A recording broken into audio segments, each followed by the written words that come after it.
Baik, Assalamualaikum warahmatullahi wabarakatuh.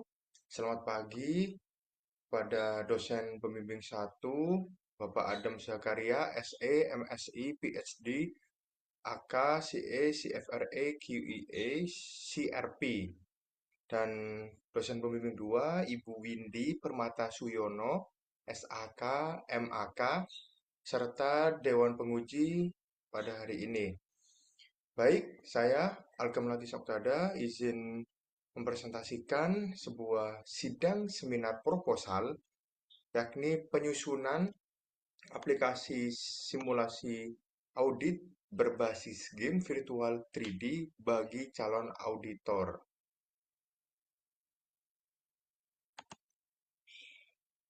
Baik, di sini ada beberapa kategori. Yang pertama ada cover, pendahuluan, teori dan variabel penelitian, metode penelitian, serta penutup.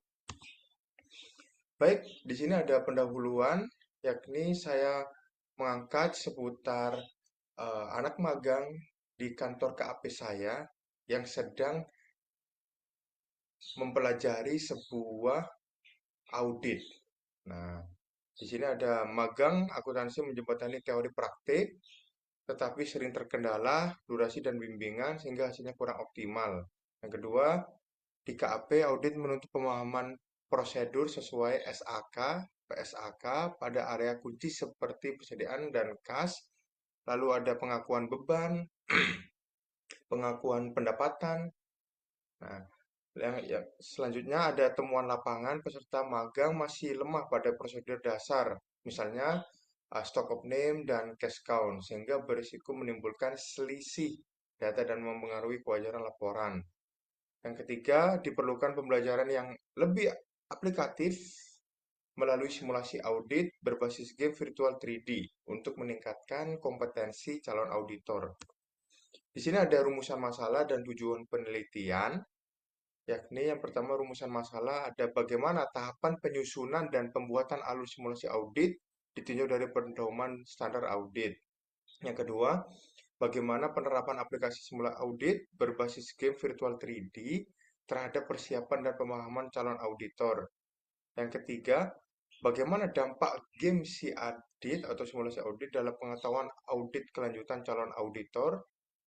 Yang terakhir, bagaimana metode EDI terkait dengan menilai kelanjutan dari hasil pengembangan game simulasi audit. Yakni tujuannya untuk mengetahui tahapan penyusunan dan pembuatan alur simulasi audit yang ditinjau dari pedoman standar audit. Lalu ada untuk mengetahui proses penerapan aplikasi simulasi audit berbasis game virtual 3D terhadap persiapan dan pemahaman calon auditor. Selanjutnya ada untuk mengetahui bagaimana dampak game simulasi audit dalam pengetahuan audit kelanjutan calon auditor. Yang terakhir untuk mengetahui hasil dari metode EDI dalam menilai kelanjutan pengembangan game simulasi audit. Adapun teori yang saya ambil yakni ada TAM, ada aplikasi, ada prosedur audit, ada credibility theory, konsep pendapatan, ada persediaan barang, ada kompetensi teori, ada konsep pengakuan pendapatan, pengertian kas, pengertian audit, pengakuan beban, pengertian cash count, siklus audit, dan stock of name.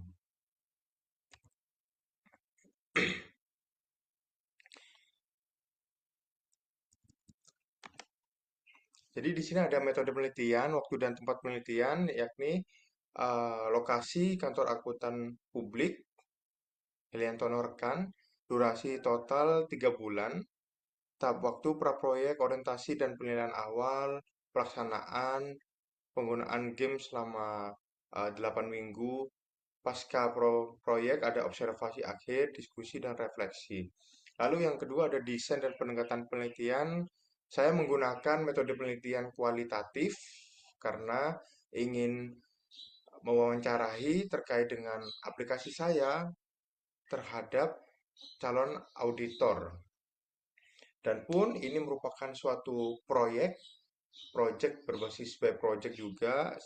Alasan saya mengambil kualitatif, ingin menguji, apa, ingin mewawancarai sebuah metode saya terkait dengan aplikasi sehingga bisa didasari dengan sebuah hasil dari penelitian tersebut.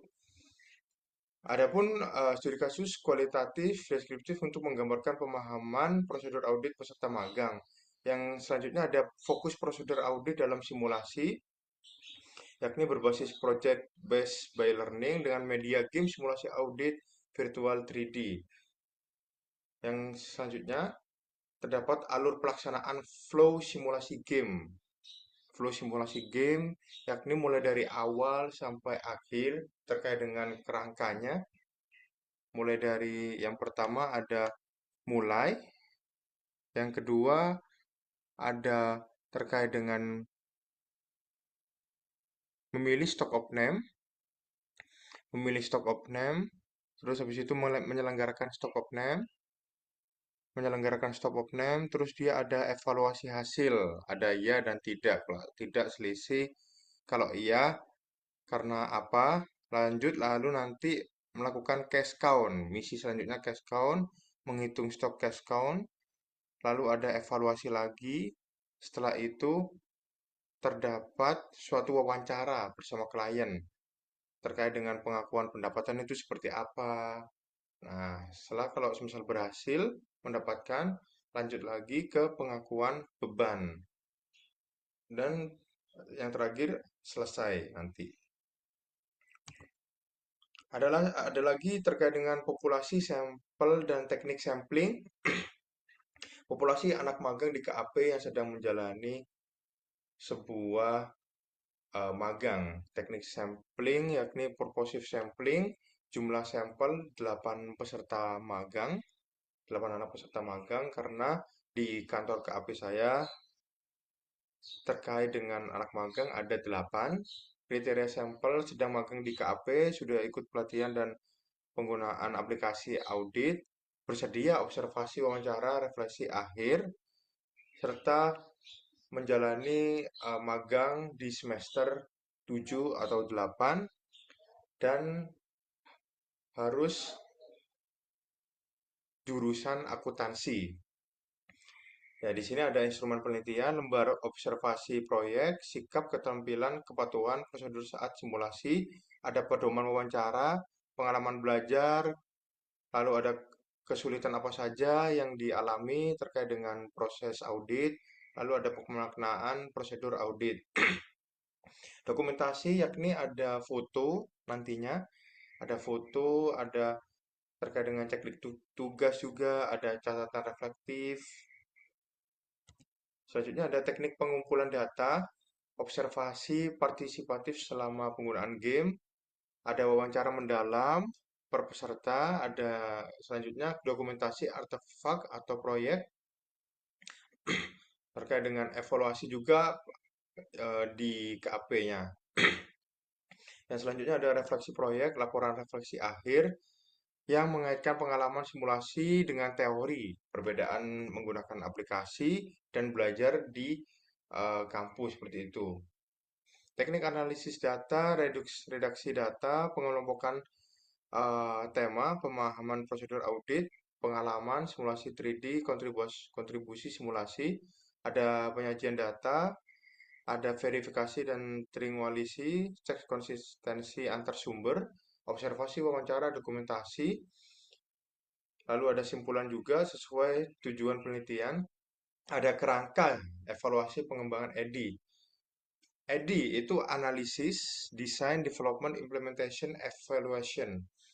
Analisis, kesesuaian kebutuhan belajar, VS, fitur atau content game. Desain itu kejelasan alur, skenario, integrasi, prosedur audit.